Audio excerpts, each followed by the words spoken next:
souvenez un peu avec les harmoniques là, c'était déjà expliqué, c'était pas simple. Alors, qu'est-ce qui se passe en fait avec les harmoniques? C'est que les harmoniques donc, correspondent à des modes vibratoires au-delà de la fondamentale. Donc j'ai ma fondamentale qui correspond à la moitié de la longueur d'onde, et pour n égale 2, 3, 4, 5, 6, ben, je vais avoir des fréquences qui sont plus élevées, qui correspondent à des longueurs de corde plus courtes. Et bien avec les équations qu'on a vues, non seulement on peut les isoler, mais aussi on peut les prédire et expliquer ce qu'on avait vu sur le manche tout à l'heure. Alors comment ça se passe? J'ai ce rapport-là qui me dit que donc, ma longueur de corde vibrante est proportionnelle aux demi-longueurs d'onde. Ça veut dire que si je prends plusieurs longueurs d'onde consécutives, je vais pouvoir établir une loi entre elles. Et c'est ce qu'on a ici. Donc si je prends maintenant n est égal à 1, n est égal à 2, n est égal à 3, je vais pouvoir déterminer un rapport de longueur d'onde entre ma fondamentale et les différentes harmoniques.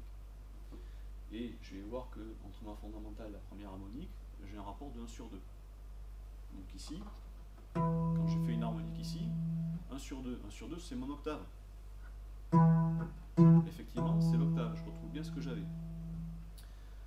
Si je découpe en 3, enfin si je prends la suivante, je vais prendre ma longueur d'onde et je la divise par 3. Donc l'harmonique que j'ai ici, si je prends le tiers, ok,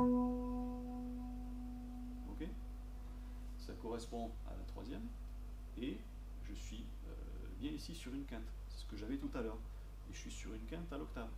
Ce que j'arrivais pas à expliquer tout à l'heure en disant je comprends pas pourquoi ici j'ai une octave alors que là c'est la même. Là je suis capable de l'expliquer. Si je prends la suivante, ok, je vais retomber là sur ma longueur de départ divisée par 4. Ma longueur de départ divisée par 4, c'est ma longueur de départ divisée par 2, l'octave, que je redivise encore par 2. Donc j'ai bien l'octave de l'octave.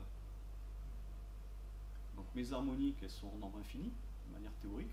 Un truc qui est rigolo aussi, c'est que si j'en ai une ici, ben, okay, je vais l'avoir de l'autre de manière symétrique, par rapport au milieu de mon manche.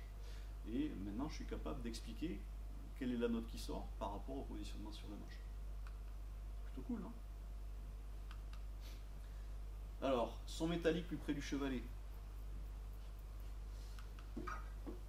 Ce qui a été dit tout à l'heure, là, par je sais plus qui, c'est que, ouais, en fait, le timbre, c'est-à-dire ce qui différencie un piano d'une guitare, même de la voix, c'est la répartition des harmoniques entre elles. Et ce que je vois ici, à travers cette équation, c'est que le coefficient de Fourier, donc le AN, qui va me donner l'amplitude de chacune des harmoniques, il dépend de quoi? Il dépend de petit a. Petit a, c'est la distance entre mon chevalet et l'endroit où je vais exciter la corde. Et donc, la répartition des amplitudes des harmoniques ne va pas être la même si je suis à une distance ici ou si je suis à une distance plus courte. Ok? Ça, c'est déjà plus touchy à trouver.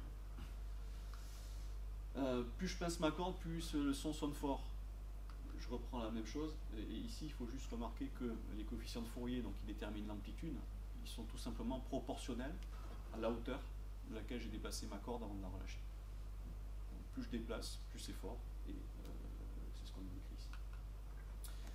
Alors une corde peut en faire vibrer une autre. On a vu qu'il y avait un phénomène un peu bizarre. Des fois, ça sonne à l'octave. Des fois, ça fait sonner la corde plus grave, mais sur la même fréquence que la corde qu'on a excitée. On a parlé de résonance, ben c'est ça qui se passe. Mais ce qui va se passer, c'est que quand je fais faire vibrer une corde, s'il y en a une autre dont soit la fondamentale, soit les harmoniques sont en résonance, je vais avoir un transfert d'énergie. Okay, donc je vais pouvoir exciter par les vibrations. Alors ça ne passe pas par l'air. Hein. Enfin, il y a une petite partie qui passe par l'air, mais c'est négligeable par rapport aux vibrations qui passent par le scie et le chevalet. Donc c'est essentiellement via ici que j'ai ce transfert d'énergie.